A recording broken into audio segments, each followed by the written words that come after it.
নির্বাচন কমিশনে আপিল করেও সংসদে সংরক্ষিত নারী আসনের প্রার্থিতা ফিরে পেলেন না এনসিপির মনিরা শারমিন। এখন তার সামনে খোলা থাকলো শুধু উচ্চ আদালতের দুয়ার। প্রশ্ন হচ্ছে, সেখানেও যদি মনিরা প্রার্থিতা ফিরে না পান তখন কি হবে?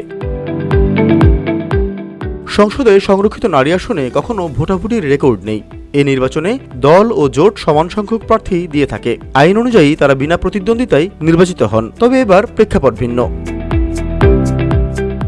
উচ্চ আদালতেও মনিরা প্রার্থিতা ফিরে না পেলে সংশ্লিষ্ট আসনটি শূন্য ঘোষণা করবে নির্বাচন কমিশন। শূন্য আসনে উপনির্বাচন করতে হবে কমিশনকে। তবে আসনটি তখন আর নির্দিষ্ট জোটের থাকবে না, এটি সবার জন্য উন্মুক্ত হয়ে যাবে। নির্বাচন কমিশন নতুন তফসিল ঘোষণা করলে উন্মুক্ত আসনটিতে সংসদে থাকা দল বা জোট নতুন করে প্রার্থী মনোনয়ন দেবে। এরপর সংসদ সদস্যদের ভোটে ওই সংরক্ষিত আসনটিতে সদস্য নির্বাচন করা হবে। তবে সংসদের রাজনৈতিক দল ও জোট সমঝোতায় পৌঁছালে শূন্য আসনটি যে জোট হারিয়েছে সেটি তাদেরই হতে পারে। ধারণা করা হচ্ছে, বিএনপি বিরোধী দলীয় জোটকে শূন্য আসনটির বিষয়ে ছাড় দিতে পারে। 8 এপ্রিল সংরক্ষিত নারী আসনের তফসিল দেন এএম নাসিরউদ্দিন নেতৃত্বাধীন নির্বাচন কমিশন।